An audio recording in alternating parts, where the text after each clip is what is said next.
14 de abril de 2025, un lunes cualquiera, mediodía.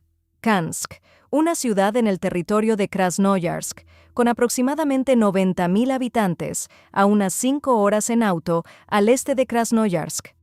La calle Herzen se encuentra en las afueras de la ciudad, en el sector de viviendas particulares.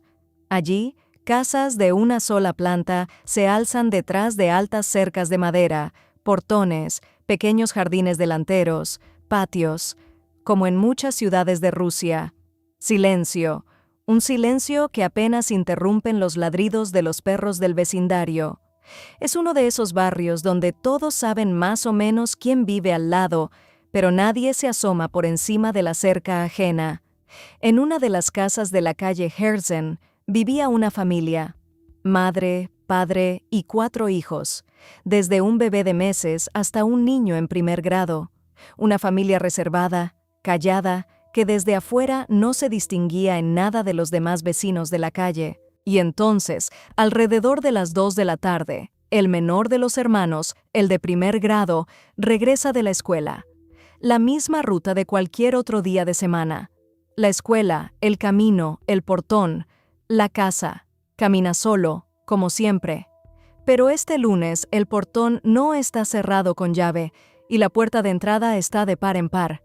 En el patio, sobre el suelo, yace su hermano mayor, inmóvil. En su cuerpo se aprecian lesiones severas, marcas visibles en la cabeza y los brazos. No es una caída, no es una pelea. Es algo distinto, algo para lo que el niño que acaba de volver de la escuela aún no tiene nombre. No corrió hacia los vecinos ni gritó pidiendo ayuda en la calle. Probablemente aún no terminaba de comprender lo que estaba viendo frente a él. Simplemente cruzó el umbral y entró en la casa. Lo que había adentro, los investigadores lo registrarían recién varias horas después, cuando llegaran a la calle Herzen. Pero la llamada a la policía no vendría de los vecinos ni de esa casa, sino de otra dirección, en una parte completamente distinta de la ciudad. ¿Quién exactamente llamó y qué dijo? De eso hablaremos más adelante. Mediodía, una calle tranquila en las afueras de Kansk, ni gritos, ni sirenas, ni agitación. Una puerta abierta de par en par y aquel que acaba de regresar de la escuela, ya de pie al otro lado del umbral, solo. La policía llegó a la calle Herzen ese mismo día, 14 de abril, después de recibir la llamada sobre una vivienda particular. Los agentes entraron al patio y luego al interior. En una de las habitaciones hallaron a la hija, en otra, al hijo menor, apenas un bebé. La misma arma que había sido utilizada en el patio, un hacha, se encontraba allí mismo, dentro de la casa. Nadie la había escondido ni había intentado deshacerse de ella. 3 víctimas en un solo día, en una misma casa, de una misma familia. Y a partir de aquí, el caso tomó un rumbo completamente distinto al de las investigaciones habituales en situaciones similares, porque no fue necesario buscar a ningún sospechoso en absoluto.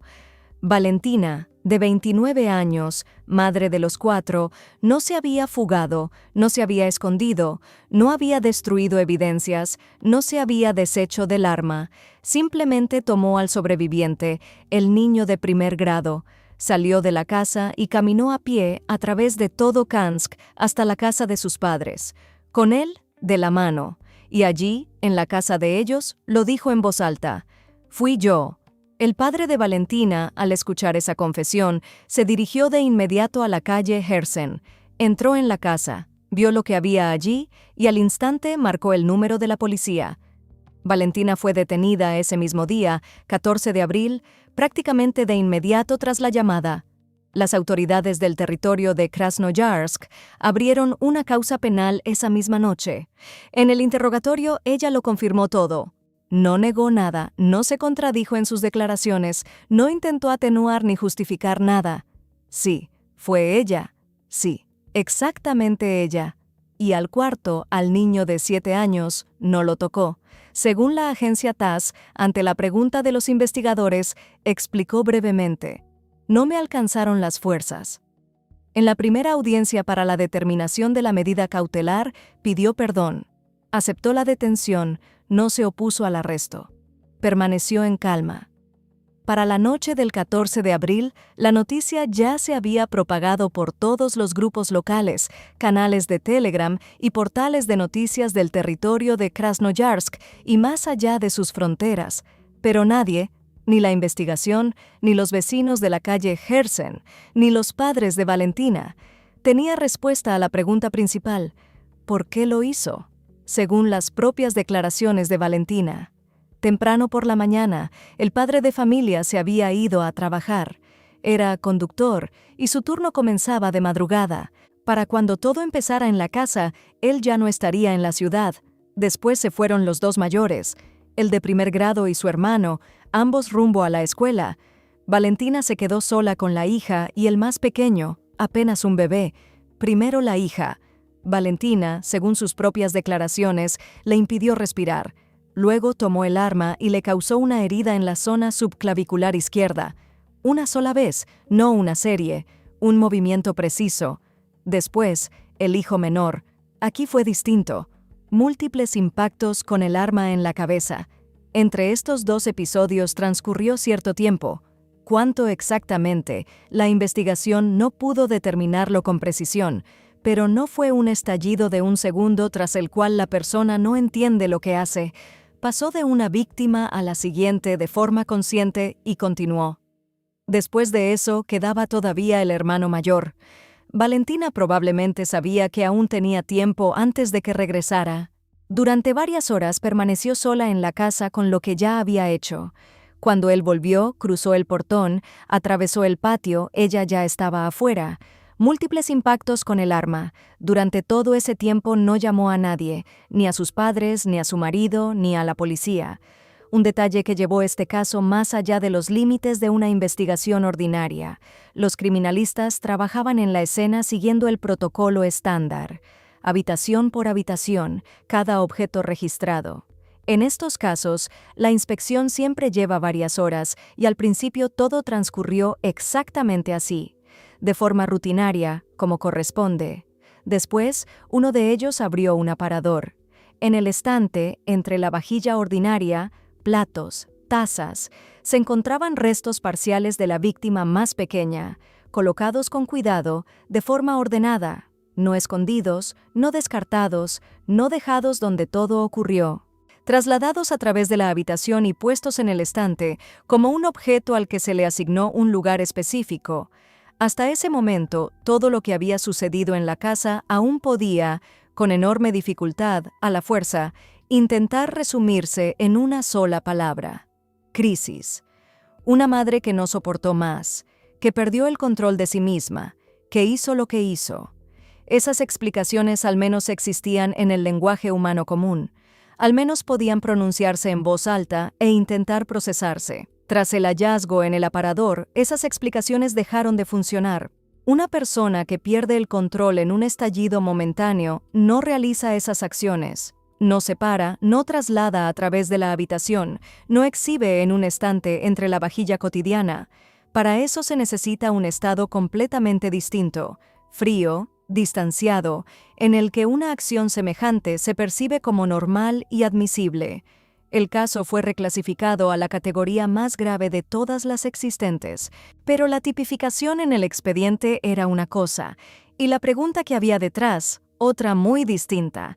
Ningún miembro del equipo investigador podía explicar por qué lo hizo exactamente así, por qué lo colocó allí, por qué lo trasladó, y por primera vez en toda la investigación surgió una pregunta que antes no se había planteado en absoluto. ¿Estaba ella en sus cabales? ¿Es capaz una persona en pleno uso de sus facultades de algo semejante? No en pánico, no en un estallido de un segundo, sino con cálculo e intervalos de tiempo. Pero detrás de esa pregunta había toda una historia que en ese momento nadie había contado aún. Interrogar a Valentina resultó casi imposible.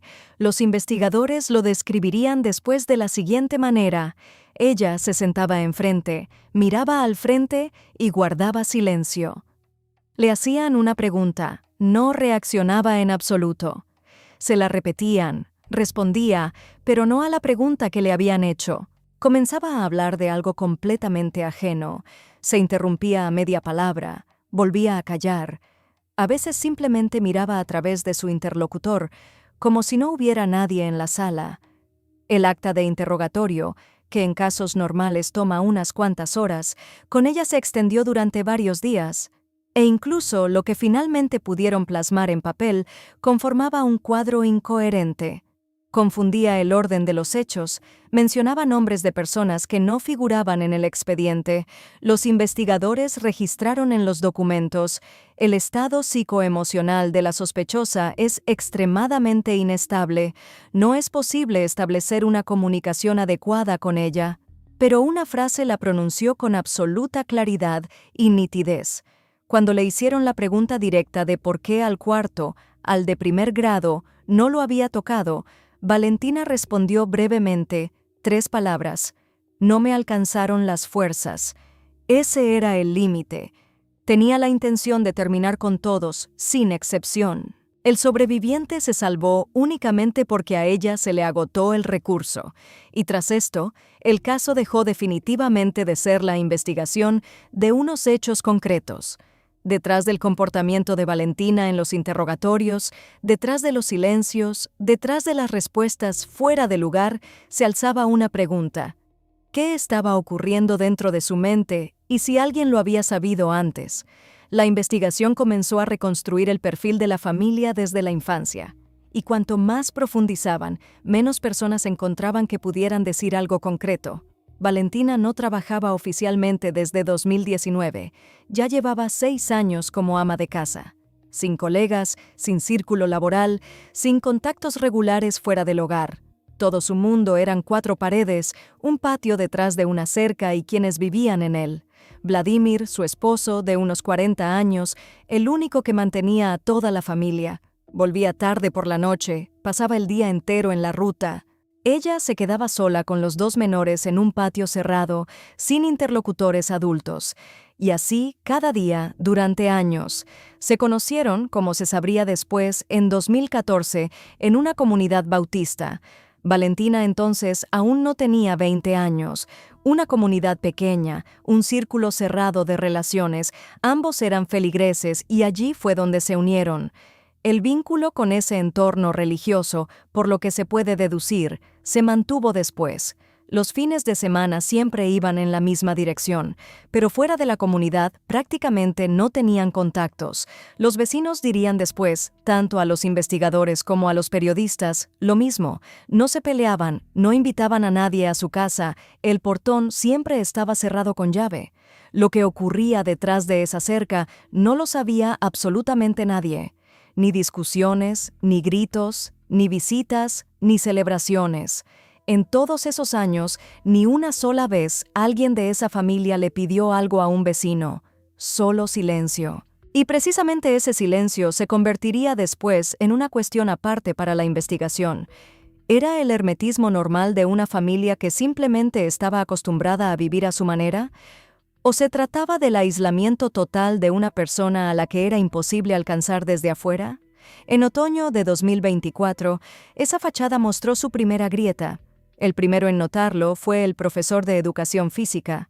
En otoño de 2024, durante una clase, cuando el niño de primer grado se cambiaba en el vestidor, se apreciaban moretones y rasguños en los brazos, en la espalda, por encima de los codos. No 1 ni 2, múltiples marcas en distintas etapas de cicatrización. Unas antiguas, ya amarillentas, y otras completamente frescas junto a ellas. Y no era la primera vez que el profesor lo notaba. A lo largo de 2024, el niño de primer grado había llegado a la escuela con hematomas en repetidas ocasiones. En educación física se nota de inmediato. La ropa es ligera, abierta, las marcas no quedan ocultas. La familia no había presentado ninguna denuncia. El profesor de educación física sí lo hizo. La escuela transmitió la información al sistema de prevención, como corresponde. Se inició una verificación, la primera en todo el tiempo que el niño llevaba asistiendo a la escuela. Se identificó la fuente de las marcas. Las dejaba el padre, Vladimir. La respuesta del sistema fue una multa administrativa de 5.000 rublos. La multa fue pagada. Formalmente, el asunto quedó cerrado. A partir de octubre de 2024, la familia fue puesta oficialmente bajo seguimiento preventivo. A partir de ese momento, debían observarla y controlar la situación. Se le asignó a la familia una inspectora de tutela, una funcionaria específica cuyas obligaciones directas incluían visitar regularmente esa casa, verificar las condiciones, hablar con ambos padres, revisar el entorno en el que vivían los menores, comprender qué estaba ocurriendo exactamente detrás de ese portón cerrado y no permitir que la situación empeorara. Era su obligación directa de servicio. La inspectora fue designada, los documentos fueron tramitados, la familia estaba bajo control. Formalmente, el sistema funcionó exactamente como debía funcionar. Señal, verificación, multa, registro en el seguimiento, asignación de una supervisora. Cada etapa quedó registrada en los documentos. Cada acción fue consignada. En el papel, todo en perfecto orden. Faltaban exactamente 6 meses para el 14 de abril. ¿Qué hizo exactamente la inspectora durante todo ese tiempo? De eso hablaremos a continuación. Y bien, la inspectora durante esos 6 meses, o más precisamente, lo que no hizo. Ninguno de los puntos obligatorios fue cumplido. No solicitó los expedientes médicos de los padres, no se puso en contacto con el médico de cabecera que atendía a la familia, no habló con ninguno de los doctores que hubiera tenido algún contacto con ellos, no envió ni una sola solicitud interinstitucional a los centros médicos de la ciudad, no verificó si alguno de los padres estaba registrado en algún tipo de seguimiento especializado, y resulta que Valentina estaba registrada en un servicio de psiquiatría, no era información clasificada, no era algo que hubiera que obtener mediante una orden judicial ni conseguir a través de canales operativos. Era un registro en el sistema médico ordinario, accesible mediante una solicitud de servicio estándar, un documento, una llamada, una verificación que no se realizó en 6 meses. Las visitas al domicilio las hacía la inspectora con regularidad según el calendario. Llegaba, revisaba la vivienda, registraba en las actas. La casa está limpia, hay comida en el refrigerador, no se observan lesiones visibles al momento de la inspección. Llenaba documentos, archivaba papeles, marcaba casillas en los informes, pero ni una sola vez en esos 6 meses formuló la pregunta principal, la que después haría la propia investigación. ¿Qué pasa con la madre? No con las condiciones del hogar, no con el estado del refrigerador. Con ella, con Valentina. Un solo registro en el expediente médico, una sola solicitud a un centro de salud, información que realmente se podía obtener en un solo día hábil. No la obtuvieron en 6 meses de seguimiento. El expediente médico de Valentina después del 14 de abril. Allí se descubriría exactamente lo que la inspectora podía y, por ley, estaba obligada a encontrar en su momento. El registro de inscripción en el seguimiento psiquiátrico. ¿Cuándo exactamente llegó allí y qué le estaba sucediendo antes de abril? Esa ya es la siguiente pregunta. 2018. 6 años antes de aquel día de abril, Valentina se atrevió a hablar con alguien fuera de la casa, no con una amiga. Amigas ya no le quedaban para entonces, no con la policía. Nunca se había dirigido a ellos, con la hermana de Vladimir, su esposo, la única persona fuera del hogar con la que aún mantenía algún tipo de contacto. Según las declaraciones de los familiares que esta hermana prestaría después ante la investigación, lo que Valentina contó sonaba aproximadamente así. Vladimir la agredía físicamente de manera regular durante muchos años. También agredía a los demás miembros de la familia, según sus palabras, por cualquier falta, y a veces sin motivo alguno.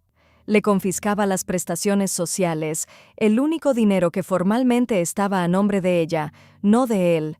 Controlaba cada uno de sus pasos, a dónde iba, con quién hablaba, qué compraba en la tienda, cuánto gastaba.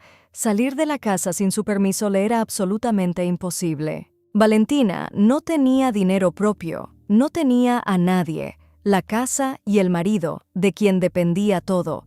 Esto no ocurría de vez en cuando, no por temporadas. Según sus palabras, cada día durante años, sin pausas, sin periodos en los que las cosas mejoraran, aunque fuera un poco. La hermana escuchó y guardó silencio. No llamó a nadie, no avisó, no lo denunció. Valentina regresó a la misma casa, con la misma persona. En 2019 ocurriría un evento que debía haberlo cambiado todo. Agosto de 2019. Vladimir la persigue por las habitaciones. En la mano, un hacha, una herramienta común del hogar, la misma con la que en el patio cortaban leña. La misma. 6 años después, esa hacha terminaría en manos de ella y se convertiría en la principal prueba de la causa penal. Pero en agosto de 2019, todavía es solo un objeto del cobertizo en manos de un hombre que persigue a su mujer por la casa. ¿Cómo terminó exactamente esa noche? Las declaraciones permiten reconstruirlo solo parcialmente. Lo más probable es que ella lograra salir corriendo de la casa.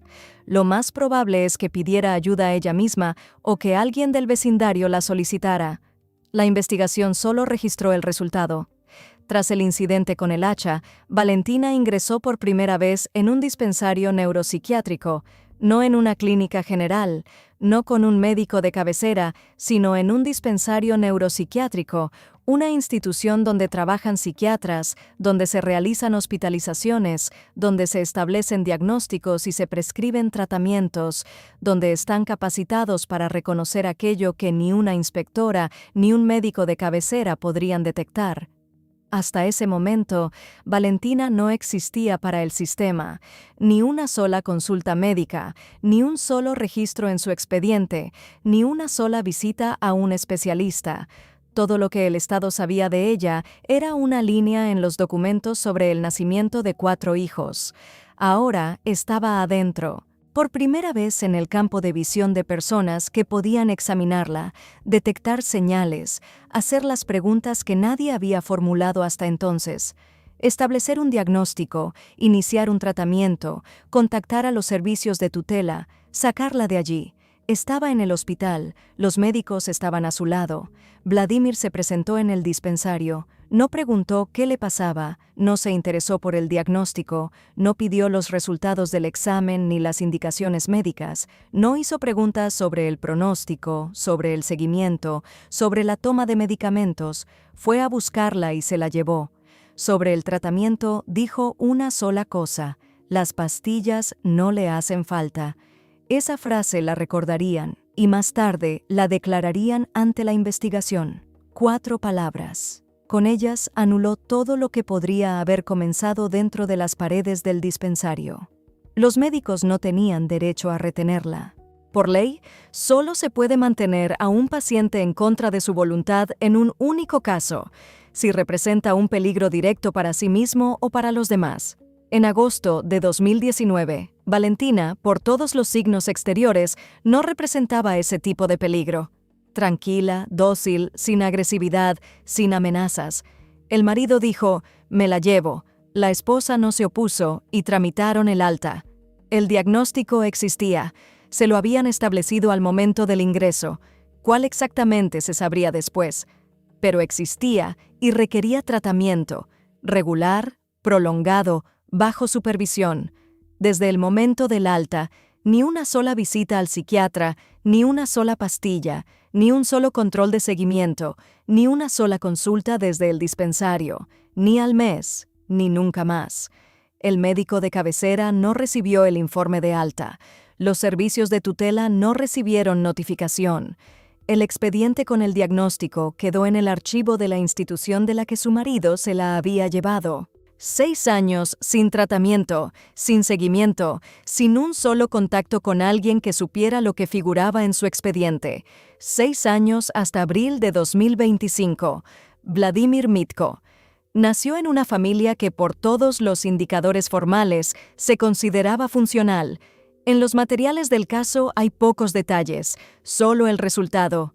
En algún momento acabó en un orfanato y después en un internado. El orfanato y el internado, en un sistema donde la vida se regía por un solo principio: la fuerza.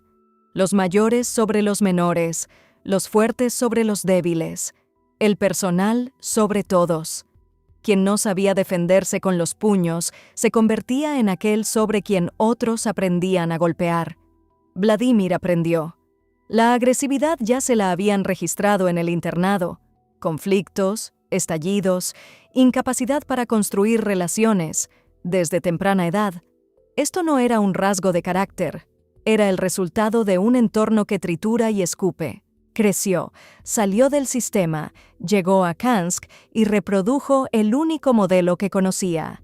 Esto se sabría después, a partir de los documentos recopilados tras abril de 2025. En aquel momento, nadie fuera de la casa lo sabía. Un hombre moldeado por un entorno en el que no hubo ni un solo ejemplo de otra forma de vida. Comprender no significa justificar, pero sin esa comprensión es imposible ver cómo estaba construida la trampa en la que quedó atrapada toda la familia. Una madre sin tratamiento durante 6 años, un padre incapaz de detenerse y 4 hijos entre ellos. ¿Qué ocurría en esa casa en los últimos meses antes del 14 de abril? Valentina cambió de forma drástica, notoria. Quienes la vieron en aquellos días contarían después a los investigadores lo mismo. Se había convertido en otra persona. Comenzó a salir de la casa por las noches, sin explicaciones, sin aviso. Simplemente se levantaba y salía a la calle. Marzo en Kansk, temperaturas bajo cero, hielo, oscuridad desde las 5 de la tarde. Salía sola, sin rumbo, sin dirección.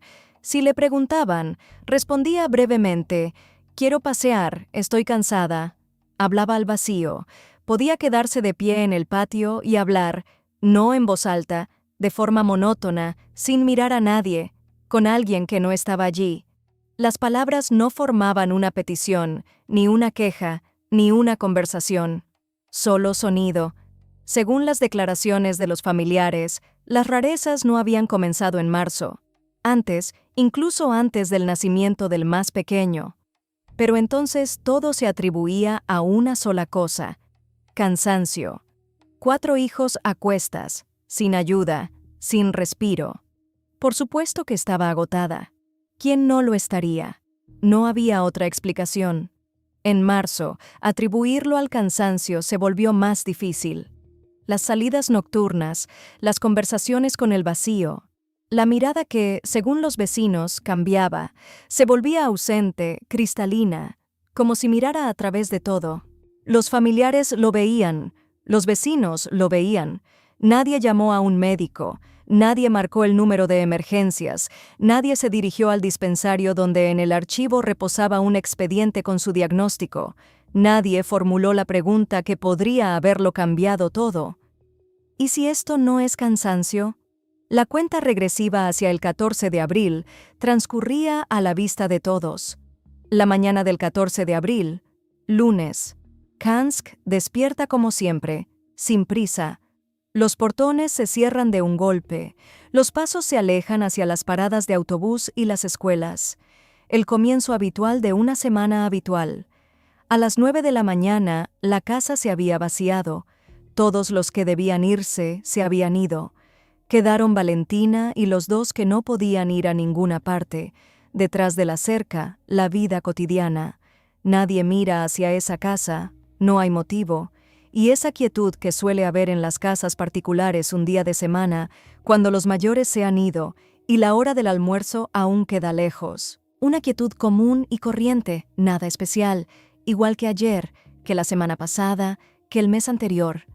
La investigación buscaría después un detonante, un momento concreto, ese evento preciso que se pueda registrar en un acta, una llamada, una discusión, una voz tras la pared, cualquier cosa que explicara la transición de la mañana a lo que vino después. No encontrarían ni un solo evento externo que pudiera llamarse desencadenante, ni un solo sonido que los vecinos hubieran escuchado. Una mañana como cualquier otra. No pasó nada, y después pasó todo. Probablemente, en esas horas, dentro de Valentina se estaba desplegando algo a lo que más tarde le darían un nombre clínico. Pero el momento exacto en que una mañana corriente deja de serlo, la pericia no pudo reconstruirlo. Los expertos registrarían el diagnóstico, pero el punto de quiebre, no. En algún momento antes del mediodía, Valentina se levantó, cruzó la habitación y tomó una almohada. Las últimas horas en las que alguien aún podía haber intervenido habían terminado, sin una llamada, sin una señal, sin un solo sonido. De los 4 quedó uno, el de 7 años. Él lo vio. El patio, la casa, las habitaciones, lo que había adentro. Tiene 7 años y recorrió toda la casa antes de que alguien pudiera detenerlo. Durante los días siguientes casi no habló, no lloró, no gritó. Simplemente guardó silencio y permaneció en esa quietud. Los especialistas describirían después su estado como una reacción aguda al estrés, cuando la psique desconecta aquello que no es capaz de procesar. Lo único que él, con sus 7 años, tiene contra aquello con lo que ni un adulto podría lidiar. Con él empezaron a trabajar psicólogos de inmediato, en las primeras horas tras el 14 de abril. Fue entregado temporalmente a su abuela materna. Formalmente, todo según el protocolo. En una sola mañana de lunes, lo perdió todo. La casa a la que ya no volverá, la familia que ya no existe. El mundo cotidiano en el que la mañana comenzaba con el desayuno y después de la escuela, simplemente se podía ir a casa. Tiene 7 años, y todo lo que constituía su vida hasta ese día dejó de existir. Ningún psicólogo podrá borrar eso. Se puede aprender a vivir junto a ello, construir muros, encontrar las palabras adecuadas. Anularlo, no. Tendrá 27, tendrá 40, tendrá 47. Cada día desde aquel lunes, 3 víctimas no sobrevivieron al 14 de abril. La pregunta con la que todo comenzó, ¿por qué?, quedó sin respuesta. La investigación estableció el quién, el cuándo y el cómo, pero no el por qué. La respuesta estaba en el expediente médico, en aquel mismo que 6 años atrás habían dejado en el archivo del dispensario, y que desde entonces nadie había abierto. Tras la detención y los primeros interrogatorios, Valentina fue trasladada de Krasnoyarsk a Moscú, al Centro Federal de Psiquiatría Forense, para la realización de una pericia integral.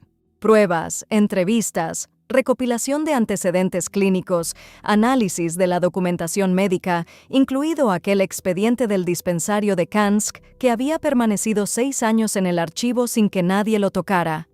La conclusión fue emitida por una comisión de expertos. Diagnóstico: esquizofrenia paranoide, crónica, endógena, 2 palabras detrás de las cuales está todo. Endógena, provocada no por causas externas, no por las agresiones, no por el aislamiento, no por la vida que llevaba. La enfermedad estaba dentro y sin tratamiento solo progresó. En la esquizofrenia paranoide se altera la percepción de la realidad.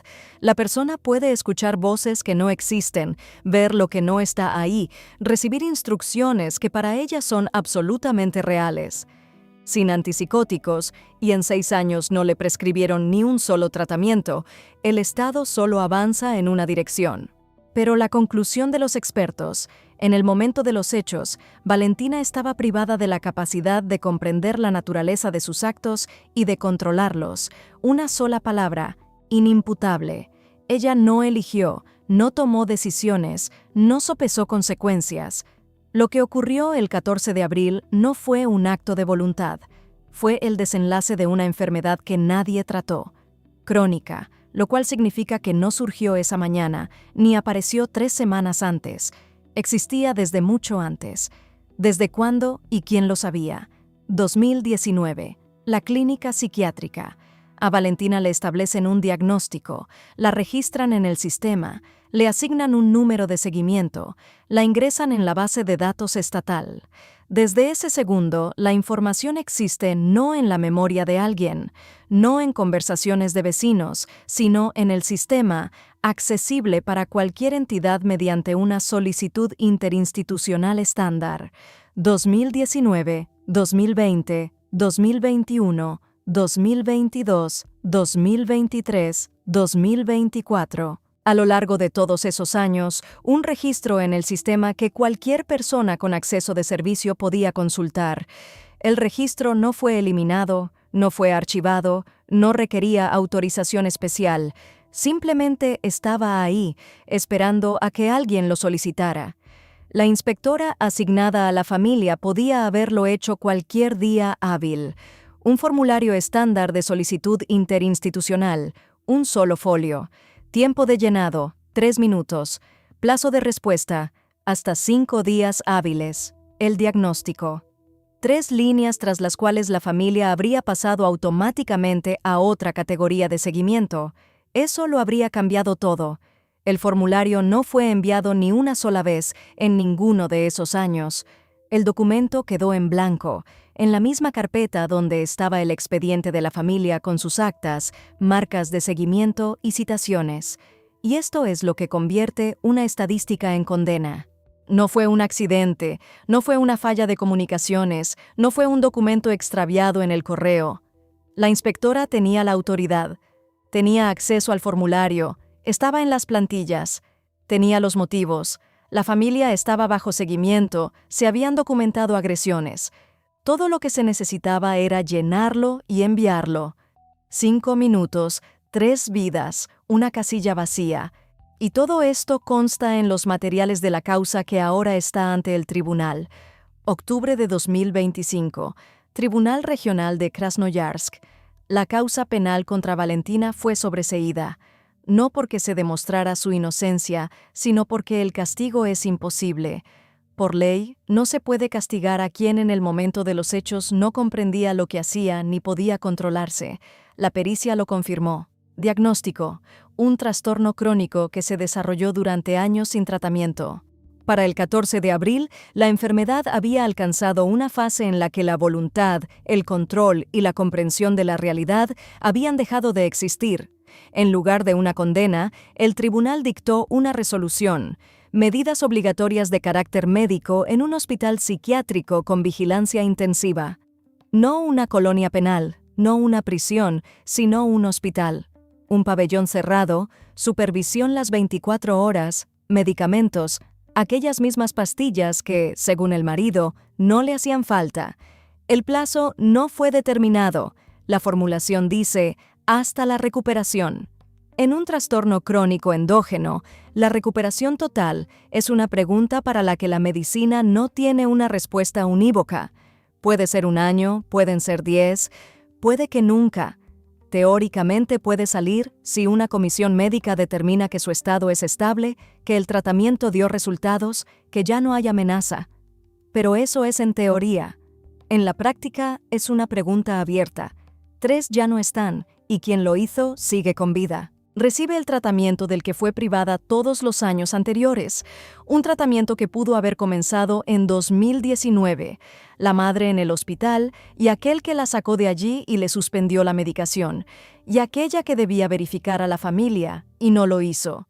Diciembre de 2025, Tribunal Municipal de Kansk. 2 meses antes, en Krasnoyarsk, el tribunal dictó resolución sobre la madre. Ahora le toca al padre. En el banquillo de los acusados, Vladimir Mitko. Acusación: maltrato severo y prolongado contra su esposa y sus 4 hijos. Periodo: de 2014 a abril de 2025, más de 10 años. Sentencia: 4 años en una colonia de régimen general. 4 por 10. Por ley, tiene derecho a la libertad condicional anticipada tras cumplir la mitad de la condena. 2 años. Para cuando salga en libertad, a su único hijo sobreviviente le faltará poco para cumplir los 10. El tribunal también ordenó el pago de una indemnización por daño moral. A favor del sobreviviente, 300.000 rublos. 300.000 por una casa a la que no se puede volver, por una familia que ya no existe, por una infancia que terminó en un solo día, 1 año de trabajo por el salario mínimo, el precio de un auto de segunda mano. Y eso ni siquiera completo. Proceso separado. La inspectora asignada a la familia en otoño de 2024 también se encuentra en el banquillo de los acusados. Negligencia que resultó en el deceso de 2 o más personas. La pena máxima: hasta 7 años de privación de libertad, casi el doble de lo que recibió el padre. Resultado: la madre en tratamiento obligatorio, plazo indeterminado. El padre en una colonia por 4 años, la inspectora a la espera de sentencia, 3 adultos, 3 causas, 3 tribunales y un niño de 7 años, aquel que en abril fue el primero en volver de la escuela. De él no se informa nada, ni nombre, ni fotografías, ni dirección.